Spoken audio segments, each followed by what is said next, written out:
بسم اللہ الرحمن الرحیم۔ السلام علیکم۔ یہ پارٹ 1 ہے۔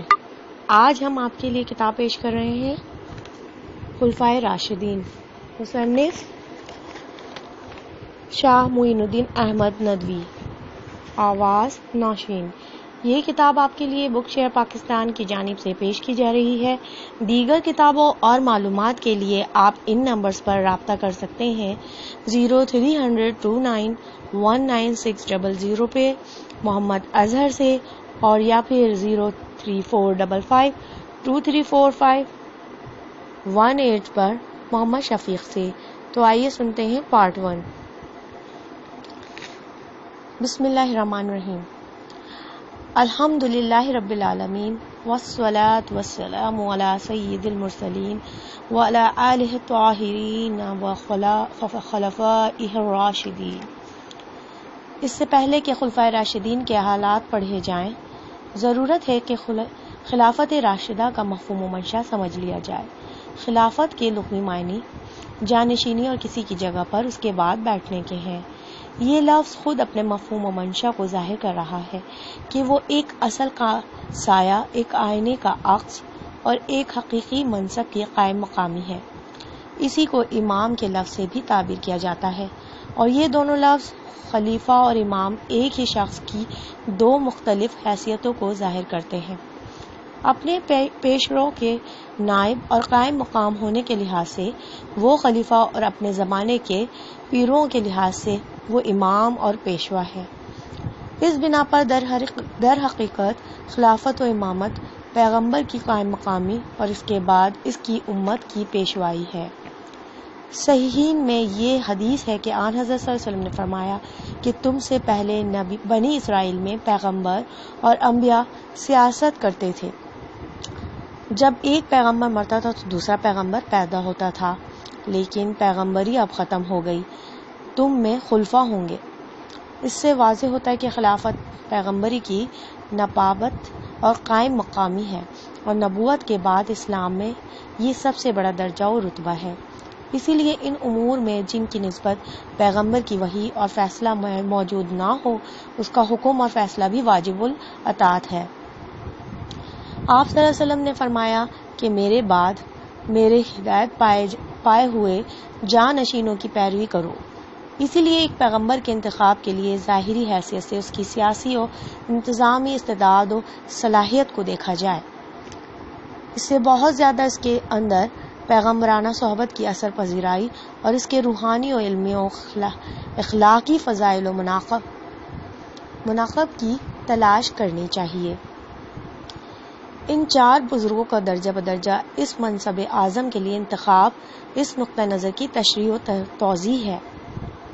اسلام میں خلافت کے فرائض اس قدر وسیع اور عالمگیر ہیں کہ تمام دینی و دنیاوی مقاصد کی تکمیل اس کے تحت میں آ جاتی ہے، لیکن اس کی اجمالی تشریح صرف ایک فقرے میں کی جا سکتی ہے، یعنی پیغمبر صلی اللہ علیہ وسلم کے کاموں کو قائم اور باقی اور ہر خارجی آمیزش سے پاک و صاف رکھنا اور ان کو ترقی دینا۔ یہ فقرہ ایک لفظ میں بھی سما سکتا ہے، یعنی اقامت دین، لیکن یہ لفظ خود اس قدر وسیع ہے کہ تمام دینی و دنیاوی مقاصد کو شامل ہو جاتا ہے، اور اقامت ارکان اسلام مثلا نماز، روزہ، حج، زکوٰۃ، امر بالمعروف و نہی عن المنکر، جہاد، نصب، قضاء، اقامت حدود اور وعظ و پند و تعلیم وغیرہ سب اس کے جزیات میں داخل ہو جاتے ہیں۔ رسول اللہ صلی اللہ علیہ وسلم کی پاک زندگی انہی مقاصد کی تکمیل میں صرف ہوئی، اور آپ صلی اللہ علیہ وسلم کے بعد جو لوگ آپ صلی اللہ علیہ وسلم کے خلیفہ و جانشین ہوئے، انہوں نے بھی اپنی زندگی کو انہی مقاصد کی تکمیل کے لیے وقف کیا۔ خلفاء کے دور بلکہ خود رسول اللہ صلی اللہ علیہ وسلم کے عہد مبارک میں اگرچہ ان مقاصد کی تکمیل کے لیے الگ الگ اشخاص مقرر تھے، مثلا نماز کی امامت اور صدقات و زکوٰۃ کے وصول کرنے کا کام مخصوص اشخاص سے متعلق تھا، برائیوں پر روک ٹوک کرنے کے لیے اور اشخاص معین تھے، مقدمات کے فیصلے کا کام مخصوص اشخاص سے لیا جاتا تھا، قرآن و سنت کی تعلیم اور لوگ دیتے تھے، لیکن خلافت کی تعریف ان تمام مقاصد کو شامل ہے۔ اس لیے ان اشخاص کے لیے متفرق طور پر جن اوصاف کی ضرورت ہے، خلیفہ کو ان سب کا جامع ہونا چاہیے، لیکن ان ظاہری اوصاف کے علاوہ روحانی فضائل کے لحاظ سے خلیفہ میں پیغمبرانہ تعلیم و تاثیر کا فیضان پورے جوش کے ساتھ جاری رہتا ہے۔ پیغمبر جن لوگوں میں اس قسم کی روحانی استعداد دیکھتا ہے، اشارت و تلویحات کے ذریعے انہی کو اپنا خلیفہ اور جانشین مقرر کرتا ہے۔ زمانے کے انقلاب اور حالات کے تغیر نے اسلام کے حقیقی نصب العین کو 40 سال کے بعد بدل دیا، اور لوگوں کے ہاتھوں میں یہ منصب چلا گیا جو اندرونی و باطنی اور روحانی حیثیت سے ان کے لائق نہ تھے، بلکہ ان کو صرف ظاہری طور پر سخا، متدین، پاک باز، پابند ارکان اسلام اور عالم بالکتاب والسنت دیکھ کر امام و خلیفہ تسلیم کر لیا گیا۔ لیکن ایک پیغمبر کی نگاہ ان ظاہری صفات کے ساتھ مخصوص روحانی فضائل و کمالات پر بھی پڑتی ہے، اور انہی فضائل و کمالات کے لحاظ سے قرآن و حدیث میں ایسے مخصوص اشارات پائے جاتے ہیں جن سے ثابت ہوتا ہے کہ خلافت کاملہ کا حقیقی مستحق صرف صحابہ رضی اللہ تعالیٰ عنہ کا گروہ تھا۔ چنانچہ حضرت عبداللہ بن مسعود رضی اللہ تعالیٰ عنہ سے روایت ہے کہ خداوند تعالیٰ نے اپنے بندوں کے دل دیکھے تو ان میں محمد صلی اللہ علیہ وآلہ وسلم کے دل کو سب سے بہتر پایا، اس لیے اس کو چن لیا اور آپ صلی اللہ علیہ وسلم کو پیغمبر بنا کر مبعوث فرمایا۔ پھر آپ صلی اللہ علیہ وسلم کے دل کے بعد اپنے بندوں کے دل دیکھے تو آپ صلی اللہ علیہ وسلم کے اصحاب رضی اللہ تعالیٰ عنہ کے دل کو سب سے بہتر پایا، اس لیے ان کو آپ صلی اللہ علیہ وسلم کا اپنا وزیر بنا لیا، جو آپ صلی اللہ علیہ وسلم کے دین کی حفاظت کے لیے جنگ کرتے ہیں۔ لیکن یہ ظاہر ہے کہ صحابہ رضی اللہ تعالیٰ عنہ کا پورا گروہ خلیفہ نہیں ہو سکتا تھا، اس لیے خود اس گروہ میں ایسے مخصوص قیود و اوصاف کا اضافہ کیا گیا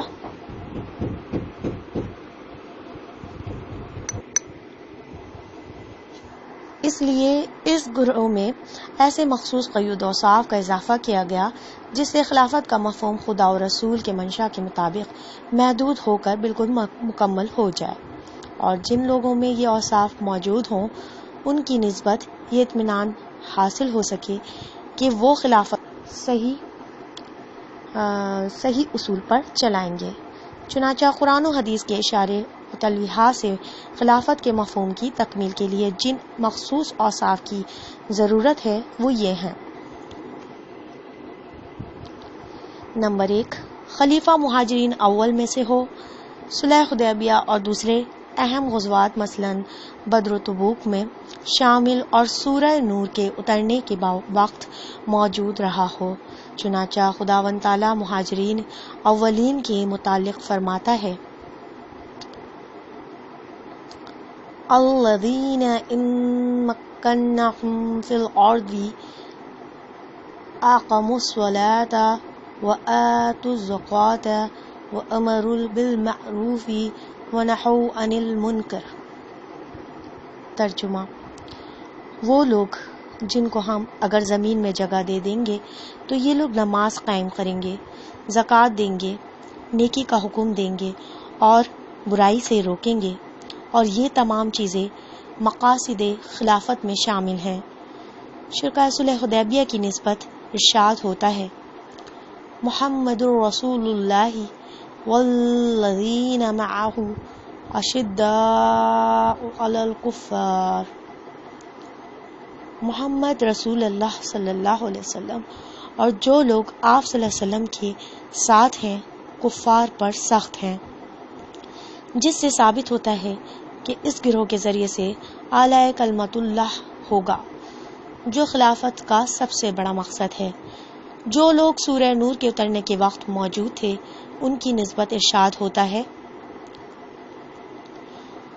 وعد اللہ الذین آمنوا منکم وعملوا الصالحات لیستخلفنہم فی الارض کما استخلف الذین من قبلہم ولا يمكنن لهم دينهم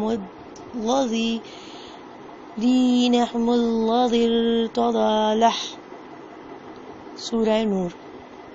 ترجمہ: تم میں سے جو لوگ ایمان لائے اور نیک کام کیے، ان سے خدا نے وعدہ کیا ہے کہ ان کو زمین کا خلیفہ بنائے گا، جیسا کہ ان لوگوں کو خلیفہ بنا چکا ہے جو ان سے پہلے تھے، اور ان کے اس دین کو جو ان کے لیے پسند کیا ہے مضبوط کر دے گا. اب اس آیت میں منکم کے لفظ سے وہی جماعت مراد ہے جو اس موقع پر موجود تھی، ورنہ اگر عام مسلمان مراد ہوتے تو ایمان و عمل صالح کے لحاظ سے یہ لفظ بیکار ہو جاتا.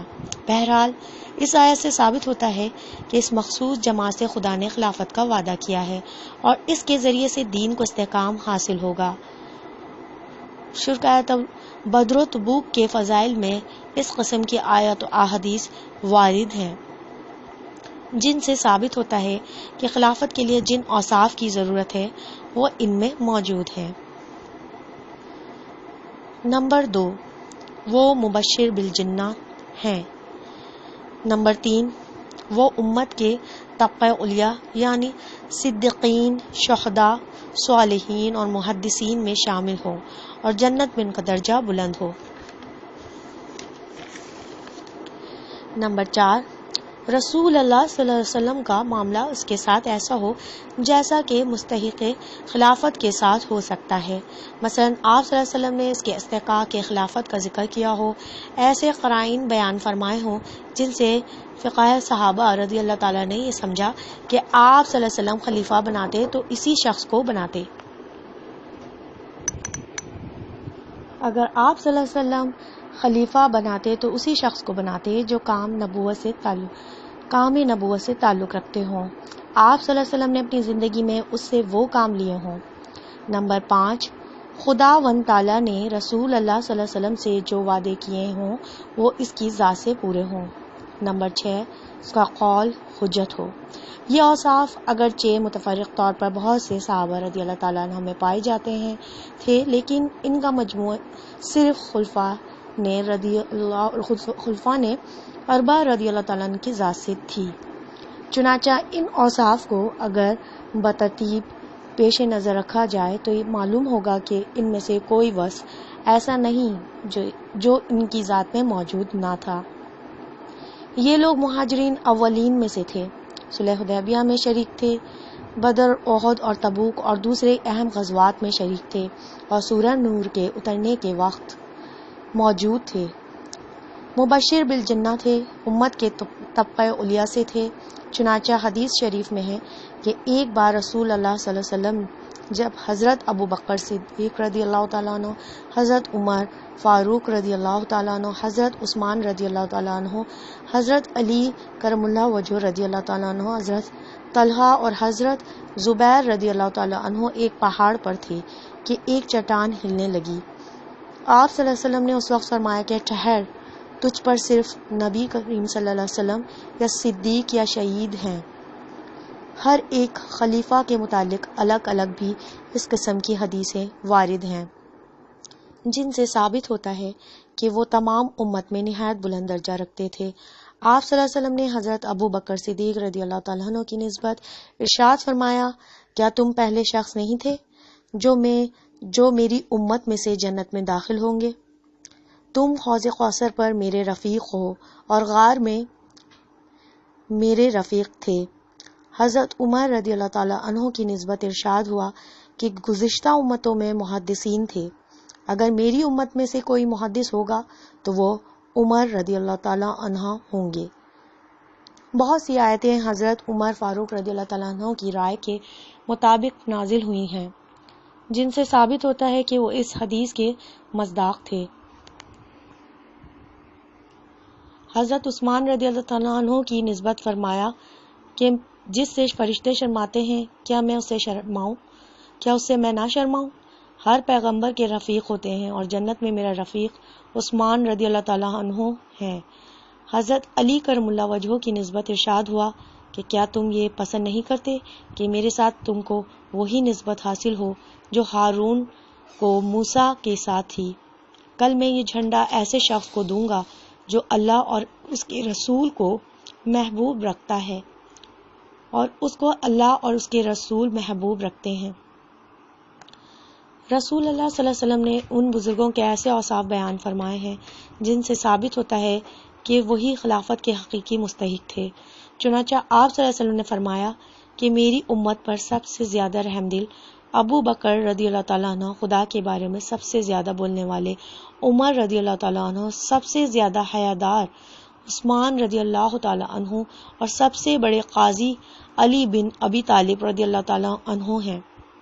ایک حدیث میں ہے کہ اگر تم لوگ ابو بکر رضی اللہ تعالیٰ عنہ کو امیر بناؤ گے تو ان کو دنیا کا حقیر سمجھنے والا اور آخرت کا شائق پاؤ گے، اگر عمر رضی اللہ تعالیٰ عنہ کو امیر بناؤ گے تو ان کو قوی امین پاؤ گے جو خدا کے بارے میں ملامت کا خوف نہ کریں گے، اور اگر علی رضی اللہ تعالیٰ عنہ کو امیر بناؤ گے، اور میرا خیال ہے کہ تم لوگ ایسا نہ کرو گے، تو ان کو ہدایت کرنے والا اور ہدایت یافتہ پاؤ گے۔ ان اوصاف کے ساتھ جو کام منصب نبوت سے تعلق رکھتے تھے، آپ صلی اللہ علیہ وسلم نے اپنی زندگی میں ان سے 2 کام لیے ہیں۔ مثلا ابو بکر رضی اللہ تعالیٰ عنہ کو متعدد مواقع پر اپنی جگہ امام بنایا ہے اور امیر الحج مقرر فرمایا ہے۔ مسلمانوں کے معاملے میں ہمیشہ شیخین سے مشورے کیے ہیں۔ حضرت عمر رضی اللہ تعالیٰ عنہ کو بعض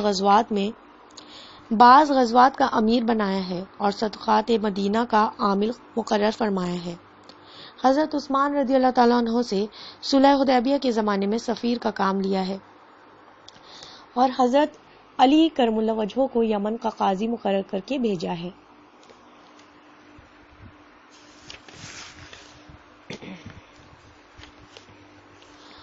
خداوند تعالیٰ نے رسول اللہ صلی اللہ علیہ وسلم سے جو وعدے کیے تھے اور ان کے زمانے میں پورے ہوئے، مثلا اقامت صلاۃ، ایتاء زکوٰۃ، امر بالمعروف، نہی عن المنکر اور تمکین و تقویت دین سے، وہ وعدے پورے ہوئے ہیں جو آیت ان مکنہم فی الارض اور وعد اللہ الذین آمنوا منکم میں کیے گئے تھے۔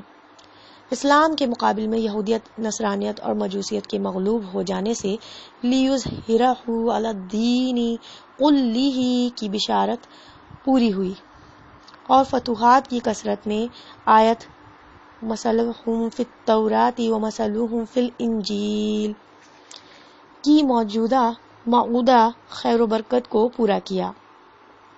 آیت من آیات منکم من مرتدین کی جنگ کی طرف جو اشارہ ہے وہ حضرت ابو بکر صدیق رضی اللہ تعالیٰ عنہ کے زمانے میں ہوئی۔ ان علینا جمعہ و قرآن میں کتابی شکل میں قرآن مجید کی تدوین کی طرف جو اشارہ ہے، اس کی تکمیل حضرت ابو بکر اور حضرت عمر اور حضرت عثمان رضی اللہ تعالیٰ عنہ کی کوششوں سے ہوئی۔ قتال خوارج کی نسبت حدیث میں آیا ہے کہ اگر میں ان کو پاتا تو عاد کی طرح قتل کر ڈالتا، اور ان کی جنگ حضرت علی کرم اللہ وجہہ کے زمانے میں ہوئی۔ امور دین میں خود رسول اللہ صلی اللہ علیہ وسلم کی تصریح کے مطابق ان کا قول و فعل حجت تھا۔ چنانچہ آپ صلی اللہ علیہ وسلم نے فرمایا کہ تم میری سنت اور میرے بعد خلفائے راشدین رضی اللہ تعالیٰ عنہ کی سنت کا اتباع کا فرض ہے۔ حضرت ابن مسعود رضی اللہ تعالیٰ عنہ اور حضرت حذیفہ رضی اللہ تعالیٰ عنہ سے روایت ہے، میرے بعد لوگوں میں ابو بکر رضی اللہ تعالیٰ عنہ اور عمر رضی اللہ تعالیٰ عنہ کی تقلید کرو۔ غرض اس قسم کے بے شمار فضائل میں ہیں جن سے ثابت ہوتا ہے کہ خدا اور رسول صلی اللہ علیہ وسلم کی مرضی کے مطابق خلافت کے حقیقی مستحق اور اس کی تعریف کا صحیح مصداق صرف خلفائے اربعہ تھے، اور ان کے کارنامہ ہائے زندگی بھی جو اس کتاب میں مذکور ہیں اس کی تصدیق کریں گے۔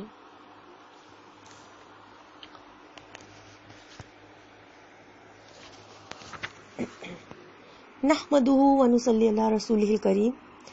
حضرت ابو بکر صدیق رضی اللہ تعالیٰ عنہ خلیفہ اول رسول اللہ صلی اللہ علیہ وسلم۔ نام و نسب اور خاندان: عبداللہ نام، ابو بکر کنیت، صدیق اور عتیق لقب۔ والد کا نام عثمان اور کنیت ابو قحافہ، والدہ کا نام سلمہ اور ام الخیر کنیت۔ والد کی طرف سے پورا سلسلہ نسب یہ ہے: عبداللہ بن عثمان بن عامر بن عمرو بن کعب بن سعد بن تیم بن مرہ بن کعب بن لوئی القرش التمیمی۔ اور والدہ کی طرف سے سلسلہ نسب یہ ہے: ام الخیر بن صخر بن عامر بن کعب بن سعد بن تیم بن مرہ۔ اس طرح حضرت ابو بکر رضی اللہ تعالیٰ عنہ کا سلسلہ نسب چھٹی پشت میں مرا پر آن حضرت صلی اللہ علیہ وسلم سے مل جاتا ہے۔ حضرت ابو بکر صدیق رضی اللہ تعالیٰ عنہ کے والد ابو قحافہ عثمان بن عامر شرفائے مکہ میں سے تھے اور نہایت معمر تھے۔ ابتداً جیسا کہ بوڑھوں کا قاعدہ ہے، وہ اسلام کی تحریک کو بازیچہ اطفال سمجھتے تھے۔ چنانچہ حضرت عبداللہ کا بیان ہے کہ جب آن حضرت صلی اللہ علیہ وسلم نے ہجرت فرمائی تو میں آپ صلی اللہ علیہ وسلم کی تلاش میں حضرت ابو بکر صدیق رضی اللہ تعالیٰ عنہ کے گھر آیا۔ وہاں ابو قحافہ موجود تھے۔ انہوں نے حضرت علی رضی اللہ تعالیٰ عنہ کو اس طرف سے گزرتے ہوئے دیکھ کر نہایت برہمی سے کہا کہ ان بچوں نے میرے لڑکے کو بھی خراب کر دیا۔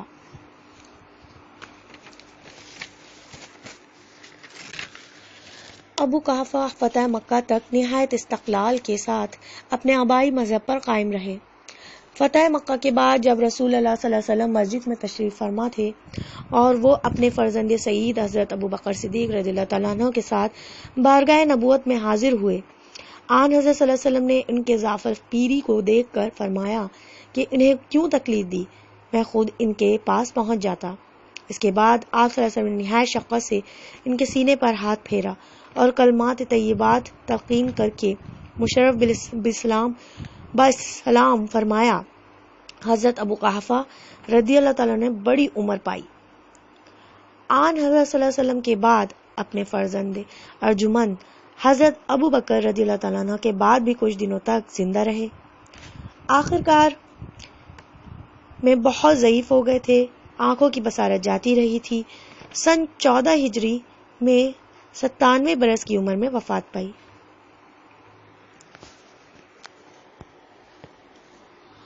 حضرت ابو بکر صدیق رضی اللہ تعالیٰ عنہ کی والدہ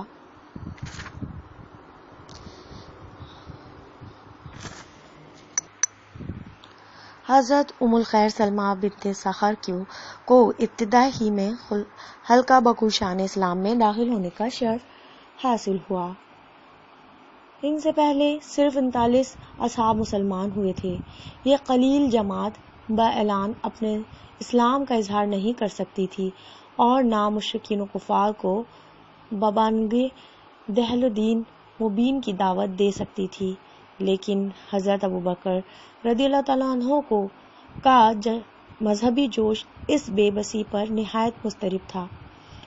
آپ رضی اللہ تعالیٰ عنہ نے ایک روز نہایت اصرار کے ساتھ آن حضرت صلی اللہ علیہ وسلم سے اجازت لے کر مجمع عام میں شریعت حقہ کے فضائل و محامد پر تقریر کی اور کفار و مشرکین کو شرک و بت پرستی چھوڑ کر اسلام قبول کر لینے کی دعوت دی۔ کفار و مشرکین جن کے کان کبھی ان الفاظ سے مانوس نہ تھے نہایت برہم ہوئے اور حضرت ابو بکر صدیق رضی اللہ تعالیٰ عنہ کو نہایت بے رحمی اور خدا نہ ترسی کے ساتھ اس قدر مارا کہ بالآخر بنی تیم کو باوجود مشرک ہونے کے اپنے قبیلے کے ایک فرد کو اس حال میں دیکھ کر ترس آ گیا اور انہوں نے عام مشرکین کے پنجہ ظلم سے چھڑا کر ان کو مکان تک پہنچا دیا۔ شب کے وقت بھی حضرت ابو بکر رضی اللہ تعالیٰ عنہ باوجود درد و تکلیف کے اپنے والد اور خاندانی اعضاء کو اسلام کی دعوت دیتے رہے۔ صبح ہوئی تو رسول اللہ صلی اللہ علیہ وسلم کا پتہ دریافت کر کے اپنی والدہ کے ساتھ ارقم بن ارقم رضی اللہ تعالیٰ عنہ کے مکان میں آئے اور آن حضرت صلی اللہ علیہ وسلم سے عرض کی کہ میری والدہ حاضر ہیں، ان کو راہ حق کی ہدایت کیجیے۔ آن حضرت صلی اللہ علیہ وسلم نے انہیں اسلام کی دعوت دی اور وہ مشرف بسلام ہو گئیں۔ حضرت ام الخیر نے بھی طویل عمر پائی، چنانچہ حضرت ابو بکر صدیق رضی اللہ تعالیٰ عنہ کی خلافت تک زندہ رہیں، لیکن اپنے شوہر سے پہلے وفات پائی۔ قبل اسلام حضرت ابو بکر صدیق رضی اللہ تعالیٰ عنہ اسلام سے قبل ایک متمول تاجر کی حیثیت رکھتے تھے اور ان کی دیانت، راست بازی اور امانت کا خاص شہرہ تھا۔ اہل مکہ ان کو علم، تجربے، حسن خلق کے باعث نہایت معزز سمجھتے تھے۔ ایام جاہلیت میں خوں بطحہ کا مال آپ ہی کے یہاں جمع ہوتا، اگر کبھی کو کسی دوسرے شخص کے یہاں جمع ہوتا تو قریش اس کو تسلیم نہیں کرتے تھے۔ حضرت ابو بکر صدیق رضی اللہ تعالیٰ عنہ کو ایام جاہلیت میں بھی شراب سے ویسی ہی نفرت تھی جیسی زمانہ اسلام میں۔ اس قسم کے ایک سوال کے جواب میں فرمایا کہ شراب نوشی میں نقصان آبرو ہے۔ آن حضرت صلی اللہ علیہ وسلم کے ساتھ بچپن ہی سے ان کو خاص انس اور خلوص تھا اور آپ صلی اللہ علیہ وسلم کے حلقہ احباب میں داخل تھے۔ اکثر تجارت کے سفروں میں بھی ہمراہی کا شرف حاصل ہوتا تھا۔ اسلام۔ آن حضرت صلی اللہ علیہ وسلم کو جب خلعت نبوت عطا ہوا اور آپ صلی اللہ علیہ وسلم نے مخفی طور پر احباب، مخلصین اور مہرمان راز کے سامنے اپنی حقیقت کو ظاہر فرمایا تو مردوں میں سے حضرت ابو بکر رضی اللہ تعالیٰ نے سب سے پہلے بیعت کے لیے ہاتھ بڑھایا۔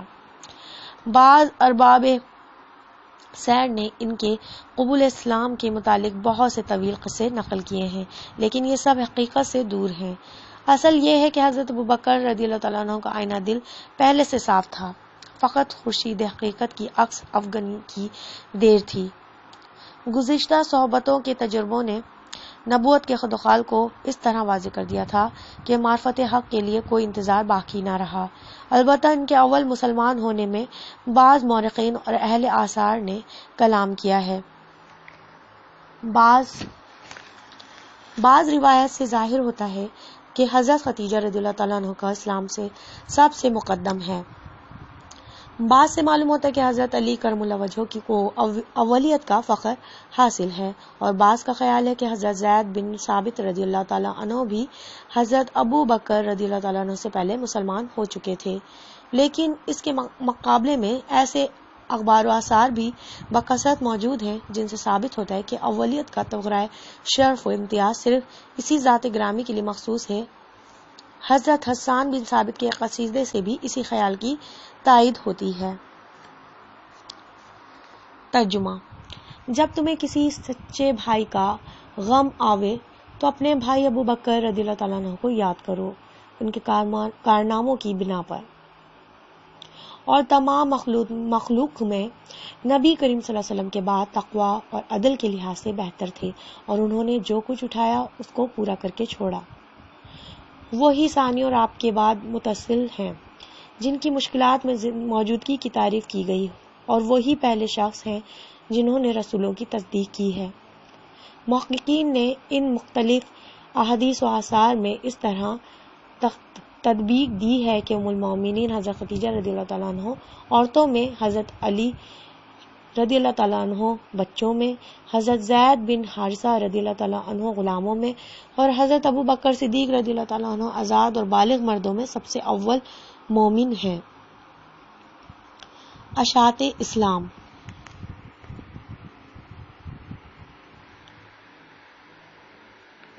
حضرت ابو بکر صدیق رضی اللہ تعالیٰ عنہ نے مسلمان ہونے کے ساتھ ہی دین حنیف کی نشر و اشاعت کے لیے جدوجہد شروع کر دی، اور صرف آپ صلی اللہ علیہ وسلم کی دعوت پر حضرت عثمان رضی اللہ تعالیٰ عنہ بن عفان، حضرت زبیر بن العوام رضی اللہ تعالیٰ عنہ، حضرت عبد الرحمن رضی اللہ تعالیٰ عنہ بن عوف، حضرت سعد بن ابی وقاص رضی اللہ تعالیٰ عنہ، حضرت طلحہ بن عبداللہ رضی اللہ تعالیٰ عنہ، جو معدن اسلام کے سب سے تابع و درخشاں جواہر ہیں، مشرف بسلام ہوئے۔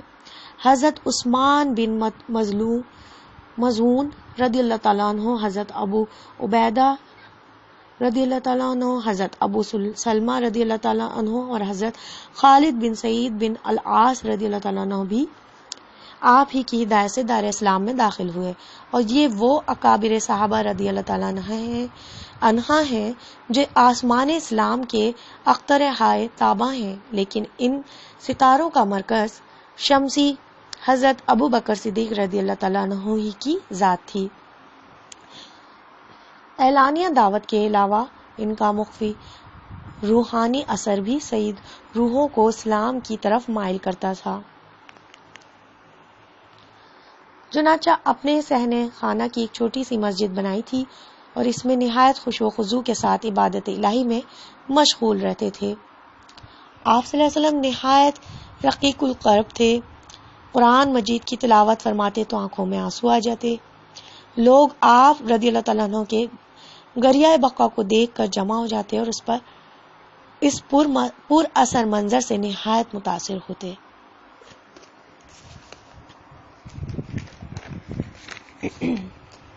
پارٹ 1 یہاں پر اختتام پذیر ہوتا ہے۔ کتاب خلفائے راشدین کا بقیہ حصہ پارٹ 2 پر ملاحظہ فرمائیے۔